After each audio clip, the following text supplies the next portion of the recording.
Hey everybody, and welcome back to See Elise. Today you're going to see Elise clean and talk about true crime.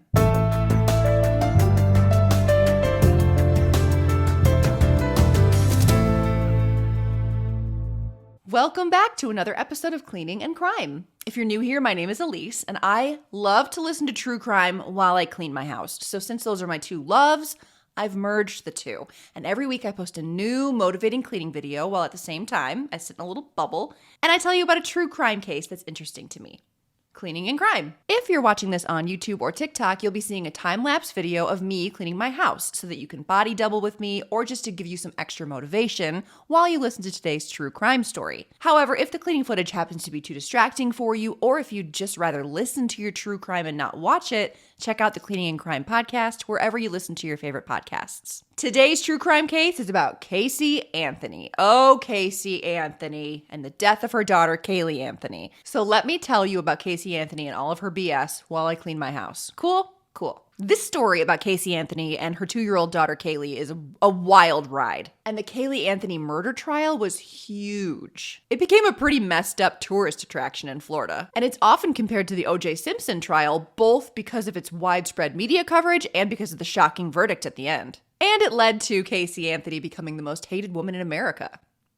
I know I hate her. So let's start from the beginning, like I always do. Casey Anthony was born March 19th, 1986 to her parents, George and Cindy Anthony. George was a former police officer and Cindy was a home care nurse. The family was raising Casey and her older brother Lee in Orlando, Florida. The family was very close. Casey had a normal, happy childhood. She was a ball of energy. She had a lot of friends. She was very close with her mother, Cindy. Cindy described Casey as the light of her life. And she said that Casey was very popular growing up, especially with the boys. There was always a boyfriend chasing after her. But things did shift a bit when Casey hit those teen years, which is pretty common. But Casey went from being very close with her family and telling them everything to not talking to them much at all. I mean, you know how it is. You ask a teenager, how was your day? And you just get back, fine. So Casey was very, yeah, fine, no, is all she would give. And George and Cindy went from knowing absolutely everything about their daughter to pretty much knowing nothing. They didn't know what she was up to, who she was hanging out with. They were completely in the dark. And on top of that, whenever they could get Casey talking,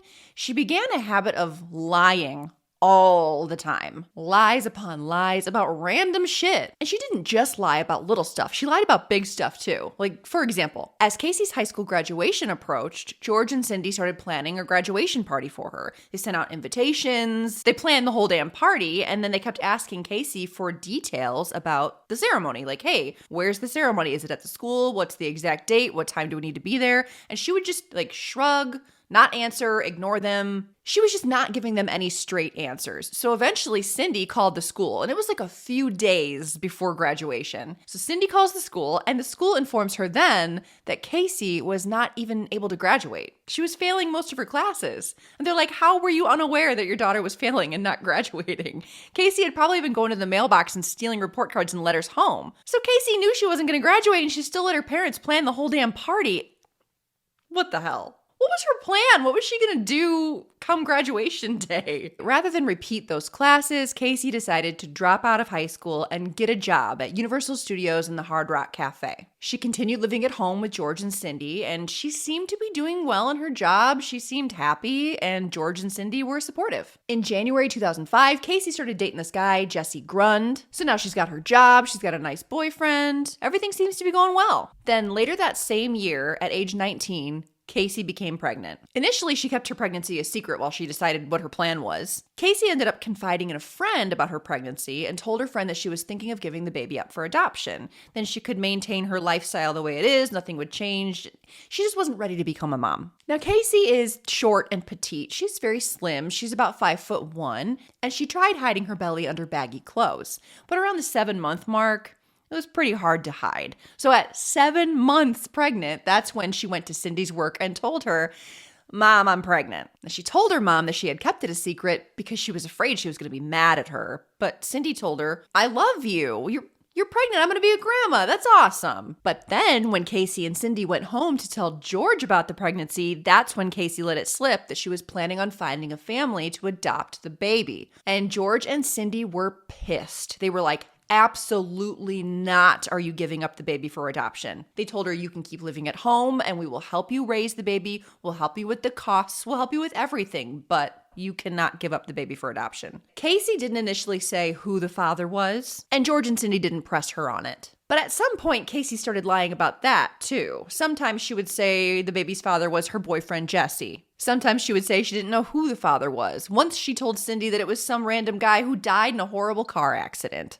Why does she do that? She must have gotten some weird thrill from lying. Like, I get red in the face, my eyes start not working right, and then my palms and my back get sweaty.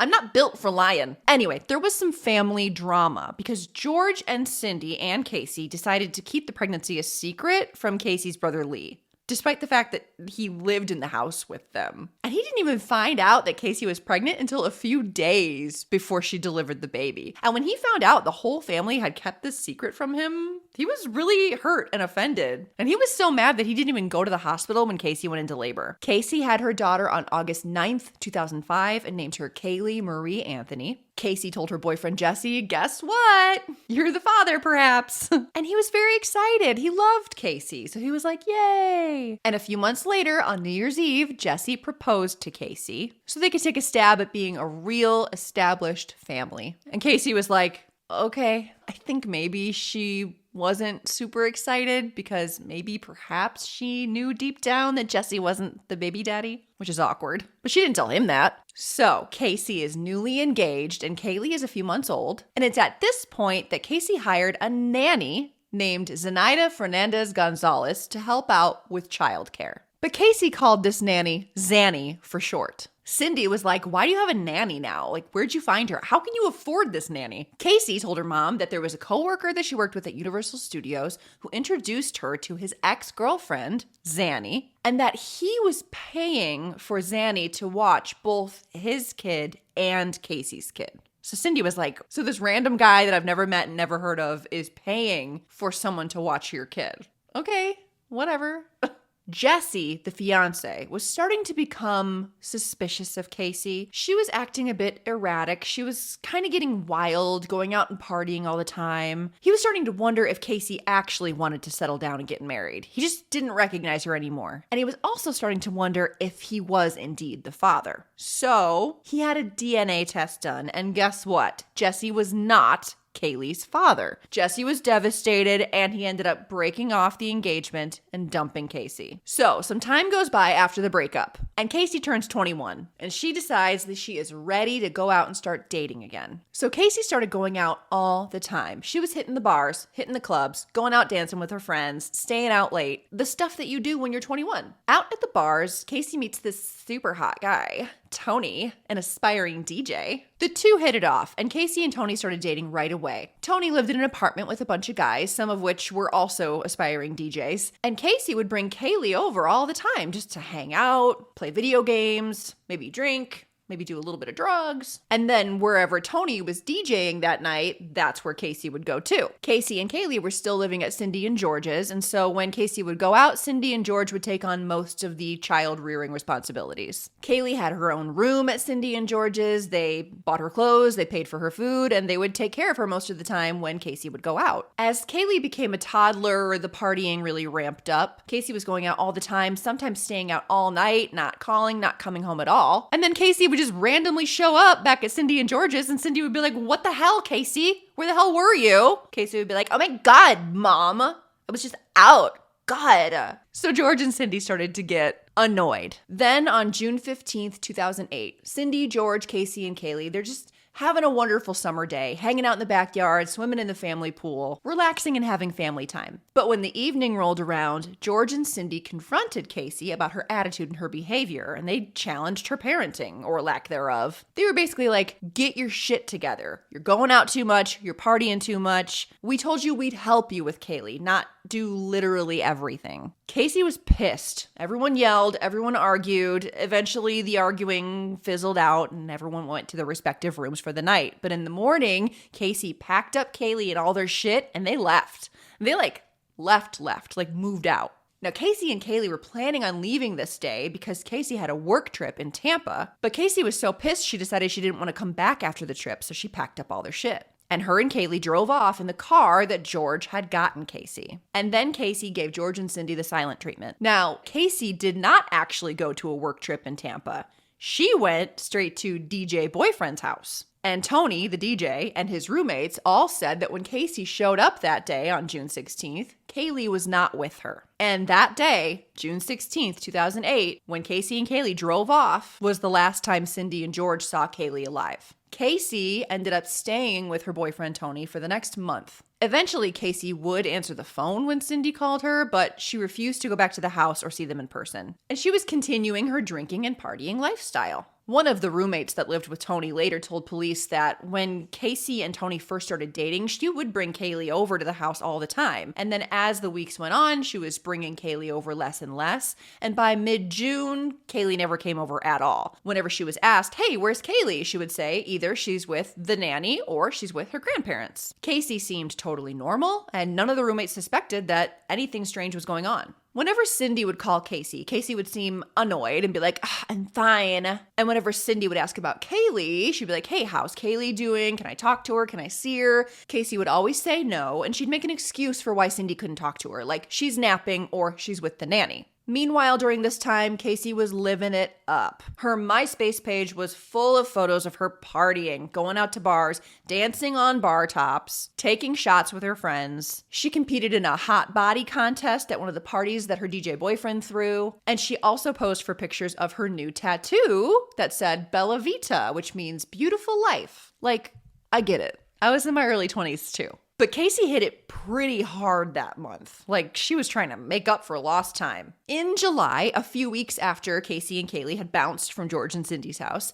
George got a phone call from a local impound lot saying, we have your car. The car that they described was Casey's car. And George was like, oh shit, like what the hell happened? Casey didn't call him to let him know the car had been towed, so he was super annoyed and pissed, and he drove down to the impound lot to pay for the car and pick it up. Now, it turned out that Casey had driven to a check cashing place, and she had gotten there on fumes, and so the car ran out of gas completely in the parking lot. She didn't want to pay to get the car towed because that would cost the entirety of the check that she had just cashed. And rather than be a freaking grown-up and call one of your friends or your parents and ask someone to bring you a freaking gas can, she just completely abandoned the car in the parking lot of the check cashing place. After several days of the car sitting there, employees of the check cashing place realized the car had been abandoned there, and they called to have it towed. So George was pissed, but he was also nervous. George was an ex-cop, so naturally his brain shifted into cop brain, and he was like, what if something happened to Casey or Caylee? George had the impound guy come with him to get the car, and as soon as they opened the driver's side door to the car, both of them were overwhelmed by a smell. And both this ex-cop and the impound employee recognized the smell and said, that smells like a dead body. They both had actually experienced that smell before. Obviously, George was a cop, and the impound guy had found a dead body in a trunk before at the impound lot, unfortunately for him. It's apparently a very distinctive smell. George opened up the trunk, fearing that he was going to find his daughter or his granddaughter's body in the trunk, but all they found was a garbage bag filled with garbage. George paid the impound guy, and he drove the car home with the windows open. George gets home and has Cindy come out to sniff the car. They both agreed. It was really stinky. They threw away the garbage bag. They cleaned up the whole car, vacuumed it out. Cindy emptied an entire bottle of Febreze into the car, and then they left the windows open to let it air out. Great. So now Cindy was pissed at Casey, and she started calling her, and she was not getting an answer, and she's just getting more and more mad, but also worried. Cindy started calling around to friends, trying to find out where Casey was. She finds out Casey's at the DJ boyfriend's house and finds out where he lives, and Cindy walked her ass right up to that apartment and knocked on the door. When the door opens, she finds a room full of dudes and Casey sitting around with a bunch of drugs on the table, and it's like 10 a.m. and there was no sign of Caylee anywhere. Cindy started right in on Casey. Where the fuck have you been? Why didn't you answer the phone? Why was the car towed? Where the hell is Caylee? Casey's like, oh my God, Mom, she's with the nanny. You're so embarrassing. Cindy was like, I can't deal with this. I can't take it anymore. Just tell me where this nanny is and I will go get Caylee. I will go pick her up. But Casey refuses. So Cindy's like, Fine, you won't tell me where she is? I'll fucking take you then. Get your shit. We're going. You're done. Oh my God, Mom. So she basically dragged Casey out of the house. On the drive home, Cindy is laying into Casey, and it didn't matter what she said to her. She couldn't get anything out of the girl. Cindy had had enough. She was like, I have not seen my granddaughter in a month. You won't tell me where she is? I'm calling the cops. And Cindy ended up calling 911 3 times that night. The first call was in the car. Cindy was basically like, hey, I'm gonna just drop my shitty daughter off to the police station. Where do I go? The police kept transferring her. They're like, oh, well, you live here. You called the wrong precinct. We're just gonna send an officer to your house. And she was like, great. So they get home. They continue arguing. After a while goes by, no cop has showed up. Casey's still not telling her shit, so she calls 911 again from the house. Cindy told the 911 dispatcher, I have someone here that needs to be arrested in my home, and I have a possible missing child. I have a 3-year-old that's been missing for a month. Now, Caylee was going to turn 3 in a month, so she rounded up. She told the dispatcher that Casey had stolen her car and some money from her home, that she hadn't seen her daughter in a month, but she found her today, but her granddaughter was not with her. So Cindy hangs up and she's waiting for the cops to show up when she overhears Casey and her brother Lee talking in a different room. She overheard Casey tell Lee that Zanny, the nanny, had Caylee and was refusing to give her back. She said she had brought Caylee to the park to pass her off to Zanny for her to babysit, but Zanny held Caylee close and said, I'm taking her and I'm not giving her back. Well, what the fuck? Now Cindy's like, Jesus Christ, my granddaughter has been kidnapped by a crazed nanny, and she calls 911 again. This time on this 911 call, you can tell that Cindy is much more distressed. She's very upset. She's crying. She's hysterical. And she tells the dispatcher, I just found out that my granddaughter has been kidnapped. My daughter just admitted she's been missing for a month. I told you my daughter has been missing for a month. I just found her today, but I can't find my granddaughter. There's something seriously wrong. I found my daughter's car today and it smells like there's been a dead body in the damn car. You can hear in the background Cindy is very distressed. You can hear her yelling for Casey, trying to get her to get on the phone to talk to the dispatcher. But Casey sounded annoyed, very calm, like she just didn't want to fucking be there. And it takes a lot of pushing, but Casey finally does get on the phone. She's like, hello. Casey tells her that Caylee is with the nanny and she's been gone for 31 days. She says she knows who has her, that she actually got a phone call that day and was able to talk to Caylee, and she's fine. But that phone number that called her is now a number that's out of service. Casey blames the nanny, Zenaida Fernandez Gonzalez. When the dispatcher asked her, why are you calling now about your daughter being kidnapped? Why didn't you call 31 days ago? Casey said, I've been looking for her on my own and have gone through other resources, which was stupid. So the cops finally get there, and they get there about 2 hours after the initial 911 call was made. But to be fair, the first call was about a stolen car. So they finally show up after things sound a little more urgent, and it is a mess over there. Everyone's screaming. George is consoling Cindy and holding her back. The cops are trying to figure out what's going on. So police separate everybody, and they get Casey's side of the story. And then they tell Casey, okay, take us to the last place where you saw Zanny. Casey takes police to the Shaw Grass apartment complex and says this is the last place where she dropped Caylee off for Zanny to babysit, despite the fact that she had just told her brother that she dropped Caylee off at the park for Zanny to babysit, but whatever. Casey also provided a description of Zenaida Fernandez Gonzalez to police. She said she was a female coworker of hers. She was 25. She was mixed, Black and Puerto Rican. She has black hair, 5'7", 140 pounds, perfect teeth. She's from New York, and she's a 10. Okay. Police go up to the unit that Casey identifies as Zanny's, and they knock on the door, but they got no answer. Looking in the windows, the place looks empty. So they go to the landlord and they ask for the rental records, who's lived there. And they're actually told that that unit has been empty for several months. Uh-oh. And on top of that, there's no one by the name Zenaida Gonzalez in that entire complex. So police ask for the security footage from the parking lot. They go over the footage and there is no sightings of Zanny, Caylee, or Casey at all, ever. So cops searched for Zenaida Gonzalez, and they found out Zenaida Gonzalez is a real person. So they took her photo and put it in a photo lineup and showed it to Casey. But Casey was unable to identify Zanny in the photo lineup. So the cops are like, all right, this bitch is lying to us. So cops start digging into Casey. Police find out that Caylee does not work at Universal Studios at all. She had worked there very briefly, like before Caylee was even born, but she was fired very quickly. So all this time, for over 2 years, she was lying, saying she worked at Universal Studios and was like pretending to go there.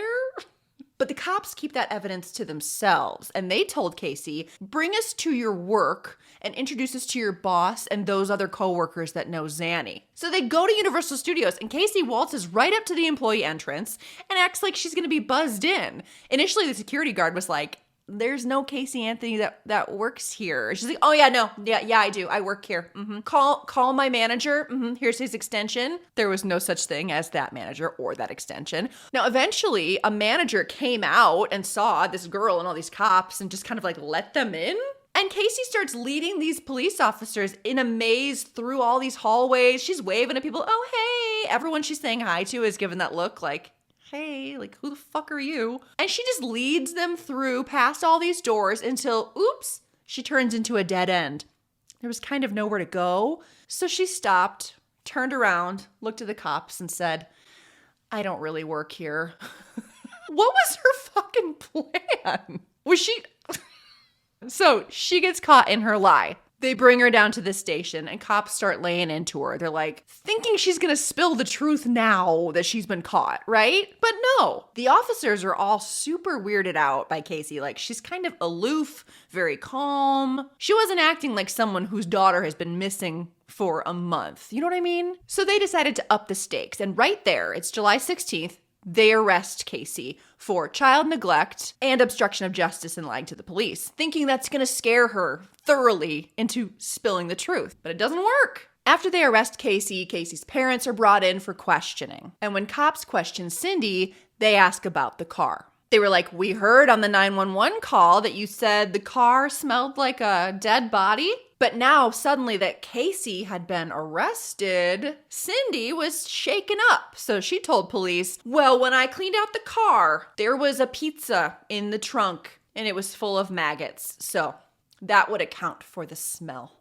So now she's on team, let's cover for Caylee. The cops were like, come on, lady, like, you know what that smell is. The smell of a dead body is pretty distinct. And you literally said that on the 911 call. And Cindy's like, oh, that was just a figure of speech. A forensics team dug into Caylee's car. It had been cleaned and vacuumed out, but they sent a cadaver dog to sniff out the car, and the dog alerted immediately on the trunk, indicating that there was the smell of decomposition in the trunk. The trunk was closely examined, and they found staining on the carpet inside the trunk lining that was the size of a small child. But who knows?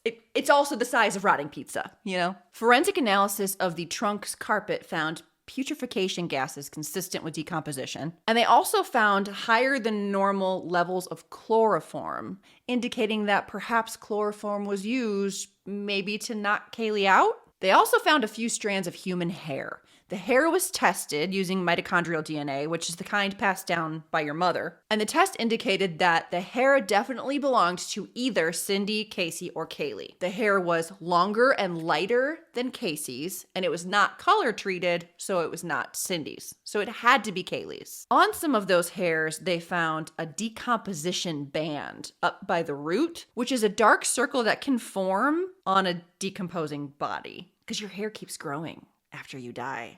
Cops are like, okay, this doesn't look like a kidnapping case anymore. This looks like a homicide case. So while the car was being searched, so was the family computer. The search history showed that someone had searched how to make chloroform. Cindy was asked about this search, still trying to knock some sense into this woman, and she takes the blame. She's like, oh, yeah, that was me. My dogs were eating bamboo in the backyard, so just to make sure it wasn't toxic, I searched for chlorophyll, and chloroform popped up, and I clicked on it. Lady, as if you wouldn't just search is bamboo toxic to dogs? Like, give me a fucking break. I see where Caylee gets her lying from, huh? Police knew that Cindy was full of shit because the date and time that search was performed was a time that Cindy was absolutely definitely at work and Caylee was the only one home. So, what the fuck? She's obviously full of shit. A month after Caylee was arrested, Cindy and George went to the jail to visit Caylee. And this is a conversation that was recorded. You can watch the video online. And this is like the first time that Caylee showed like any emotion. Most of it was just for herself. Like, I can't believe I'm in prison. But she was still claiming that she had nothing to do with Caylee's disappearance. And she was very frustrated, very upset. Cindy told Caylee, "People are talking. Someone said this morning that Caylee's dead." To which Caylee responded, "Surprise, surprise." Whatever the fuck that means. Cindy asked Caylee, "Okay, what is your gut telling you?" And Caylee said that her gut was telling her that Caylee was alive and that she was not far. Okay, Caylee, okay. Caylee hired a lawyer, Jose Baez, and she found this guy because a fellow inmate gave her his card and said, "Here, this is the guy you gotta call when you're in big trouble." As soon as this guy got involved, the cops were shut down and they were no longer allowed to talk to Caylee at all. Meanwhile, George and Cindy are making heroic efforts to try and find Caylee. They had t-shirts and flyers made. They paid for billboards to be put up. Have you seen Caylee? They paid for out-of-state search party companies to come out and organize search parties that were humongous. Some of them consisted of over 4,000 people. And a month went by and still nobody found Caylee. Now remember, this is Florida. So all of the investigative material that's found is on the news. The recorded conversations between Cindy and George when they visited Caylee at the jail, and the 911 call that Cindy made where she said the car smells like a dead body. All of this, all over the news, all over the paper. People were outraged. Caylee was guilty in the court of public opinion immediately, and overnight, Caylee Anthony became the most hated woman in America. Jose Baez, the lawyer, informed the judge that Caylee would be fully cooperative with this investigation, and her bail is set at $500,000. And George and Cindy bailed her out, which I would not have done. And when that bitch gets out and walks into her parents' house, what's the first thing she says? Not, "Thanks for bailing me out." Not, "Hurry, let's go find my missing daughter." No, "I'm hungry. Is there dinner?" Dude, fuck you. "Mom, can I have a snack?" When Caylee was out on bail and on house arrest, it was a freaking circus. People were pissed. The Anthony's entire street was full of trucks and cameramen and outraged citizens all over the driveway, all over the yard. People were picketing with giant signs. "Where is Caylee?" People were standing around outside, screaming obscenities at the house, throwing things, demanding answers. There were fist fights and many altercations between random citizens and cameramen and George and Cindy. Cops were called frequently to break up fights. It was insanity. And it really took a toll on George and Cindy. Then Caylee got arrested again on August 29th for just something random and stupid, forging checks. She had tried to cash checks that amounted to about $650 by forging signatures. And so she was arrested again, and her bail again was set at $500,000, and George and Cindy bailed her out again. On December 11th, 2008, a utility worker, who was a meter reader, called the police to let them know he had just found what he thought was a human skull. Now, this worker had been less than a mile from the Anthony's home, and he was about 20 feet off the road because he had walked into the woods to go pee. And he's unzipping his pants, and then he sees human remains, which devastatingly turned out to be the remains of 2-year-old Caylee Anthony. Now, they find Caylee's skull out in the woods, and there's still duct tape on it, and it's around the mouth and nose. They find a plastic bag nearby with the rest of the bones, and they also find a laundry bag with a Winnie the Pooh-themed baby blanket. DNA testing was done, and on December 19th, investigators publicly released the information that the remains found in the woods were indeed Caylee Anthony. And the crowd went wild. Police got a warrant and they searched the Anthony home, where they found out that Caylee's bedroom was a Winnie the Pooh themed bedroom. They also found an exact match to the laundry bag that was found in the woods,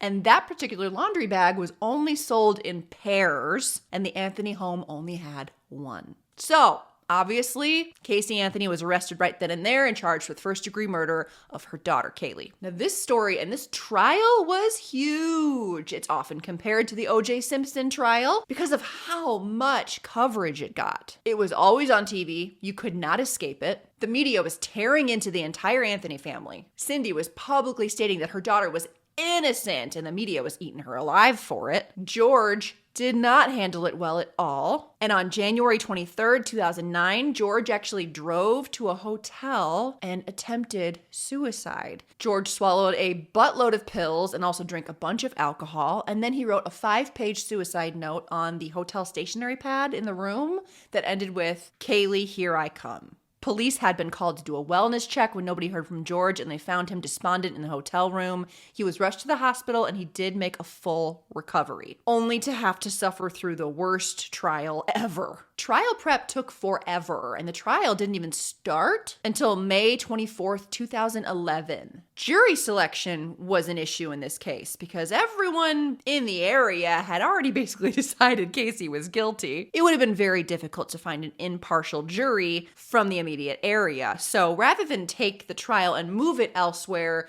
they found the jury from elsewhere, sequestered them, and housed them in Orlando. The courtroom was mostly reserved for media and family, but there were a few seats reserved for the general public. And I'm telling you, people were lining up at 3, 4 in the morning. People were crazy about getting in. There was many fist fights outside of that courtroom of people trying desperately to watch this train wreck. Prosecution obviously took the stance of Casey was a party girl. She didn't want to be a mom, but she was forced to be a mom by her mother. When she got tired of mom life, she killed her kid and then spent an entire month partying to make up for lost time. But Casey's defense attorney shocked everyone with his opening statement, and he claimed that Caylee drowned in the family pool and that George disposed of Caylee's body to cover up this tragic accident. Holy shit! No one knew that was the plan. And poor George was totally shocked. He's like, boy, I don't remember that at all. But George couldn't look shocked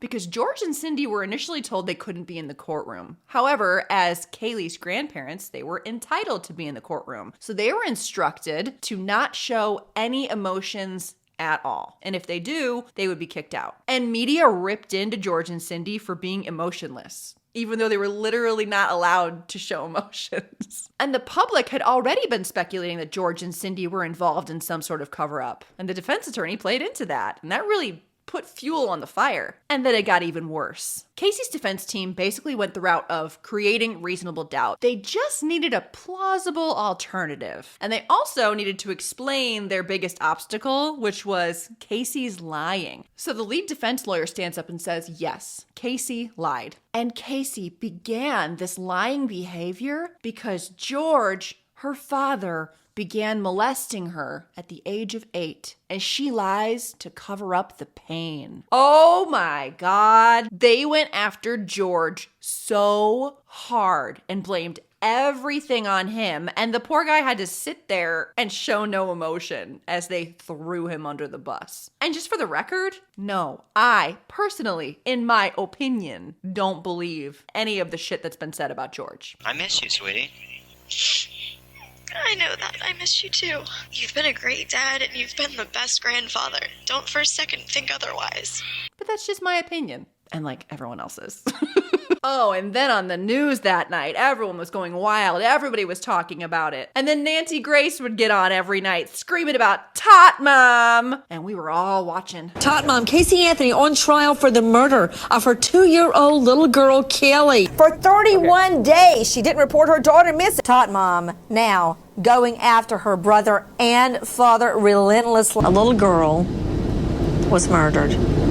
She was thrown to the side of the road like trash. George got on the stand and denied every allegation against him. He denied the drowning story as well. And the defense cross-examined George, and they brought him to tears. Like, they went after him so hard, and they brought up the suicide attempt, basically saying that the suicide attempt made George look more guilty. Like, he tried to kill himself because of a guilty conscience. It was so sad. Cindy got on the stand and claimed again that she was the one that searched for chloroform on the computer and And Cindy also claimed that stain in the trunk, that was there already when we bought the car 8 years ago.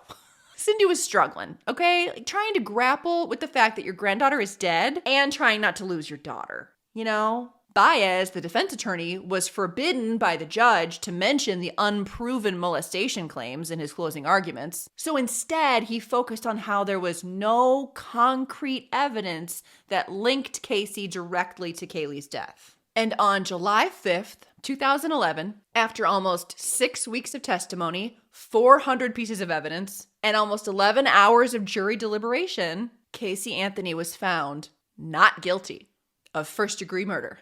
Oh my God. Somewhere out there, the devil is dancing tonight. The outrage. People were so pissed. Now, Casey was found guilty, however, for lying to police, but the sentence she received was 4 years and a $4,000 fine. But she had already been in jail for 3 years at this point, and she was given credit for good behavior, so she only had to spend 10 more days in prison. And when Casey walked her ass out of prison 10 days later, she was met with over 100 protesters screaming at her. I'm honestly shocked that she made it to the car. The jury was very frightened for their safety.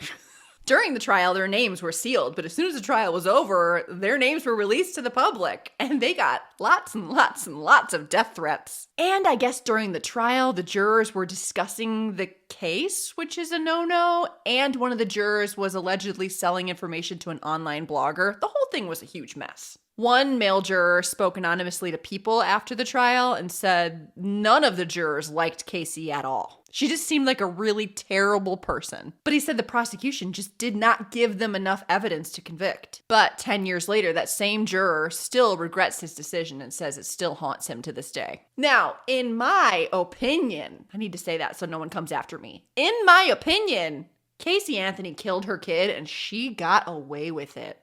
And that blows, in my opinion. Now, there are lots of theories about what really happened. Casey stuck with the accidental drowning, and that George tried to cover it up. Over the years, Casey has changed her theories slightly when she's interviewed. Cindy's theory is that Caylee must have drowned in the pool and Casey panicked and disposed of the body, but she didn't know what she was doing. George's theory is that Zanny the nanny never existed, which, duh. And he believes that Casey was giving Caylee Xanax, which the street nickname for Xanax is Zanny. He thinks Casey was drugging her with Xanax so that she would just sleep and Casey could go out drinking. He believes that perhaps Casey gave Caylee too much Xanax and she died and Casey panicked and disposed of the body. What I don't get with that theory, why was there duct tape on the skull and where does the chloroform come into play? Here's my theory.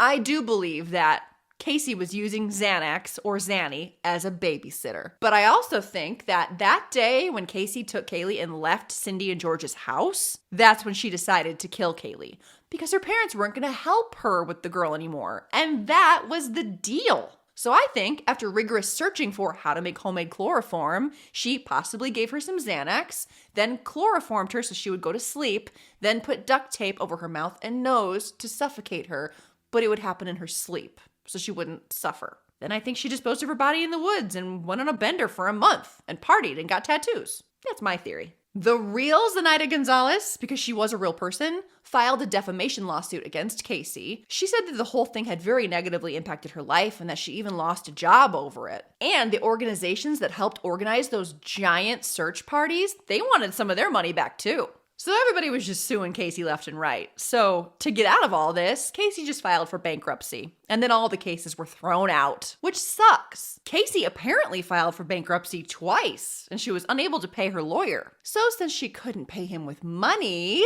she paid him with sex.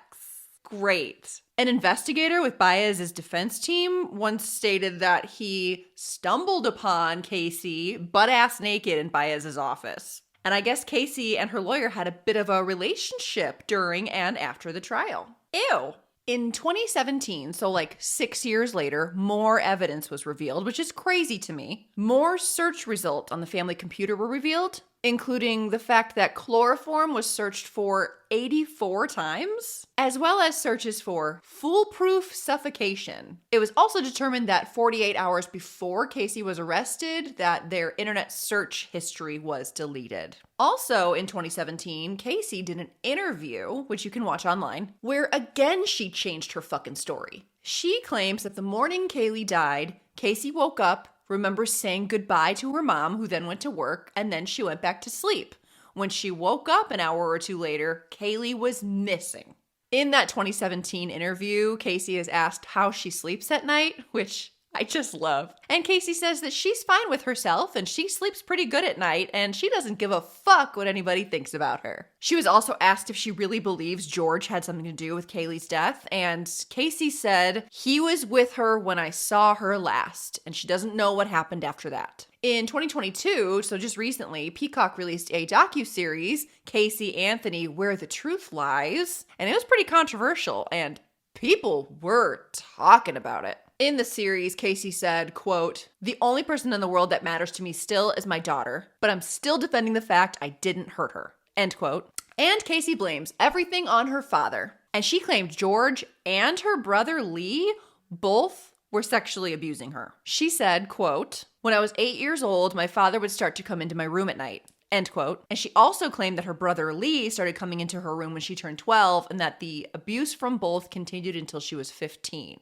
And she said she believes that her father was also abusing Caylee. In this docuseries, she claims that she remembers falling asleep next to Caylee for a nap, and she woke up to her father holding Caylee's soaking wet, lifeless body. She said he handed Caylee to her and told her it was all her fault and that her mother would never forgive her. And then George took Caylee from her, and she doesn't know where he went or what happened next. Which version of the story is this? 80, 87? Caylee claims that for those 31 days that Caylee was missing, she thought that Caylee was alive, and that her father kept telling her that Caylee was okay. And when her mother called 911 a month later, she panicked and blamed the fake nanny to cover for her father, as she was trained to do. Bitch! George has always denied all of the allegations against him. George says that the drowning in the pool story is a bunch of bull. George and Lee have both cut Caylee out of their lives. Cindy says that her and Caylee still catch up over the phone once in a while. And Cindy does not believe the sexual assault allegations against George. But she also didn't go out of her way to defend her husband or her son either. And she also refuses to believe that Caylee could hurt Caylee on purpose. I'm honestly surprised that Cindy and George are still married after everything they went through. But they are, and they still live in Florida. Good on them, I guess. As a response to the outrage over Caylee's not guilty verdict, a Change.org petition gained a ton of attention fighting for Caylee's Law, which would make the failure to report your child missing or the death of your child a felony. Over the years, 12 U.S. states have adopted some form of Caylee's Law into state law. Caylee became a private investigator, and she works at a firm that's owned by the lead investigator on her case. His name is Patrick McKenna, and he's pretty famous for defending really big cases, and he still believes that Caylee is innocent, and he's even let Caylee move into his Florida home a couple of times. I wonder what he charges for rent. There's no evidence of any kind of relationship between the two, but I don't know. It's all very strange. And that's it. That's all I've got. Caylee Anthony, in my opinion, killed her daughter and got away with it, and she's just living free as a bird in Florida as a private investigator. And that is the story of Caylee Anthony and the death of her precious 2-year-old daughter, Caylee Anthony. And that sucks. Please, please, in the comments, let me know, what are your theories? What do you think happened? And if you liked this video, give me a like, and don't forget to subscribe, because I'll be back next week with another episode of Cleaning and Crime. Thank you so much for watching, and I'll see you next time. Bye-bye.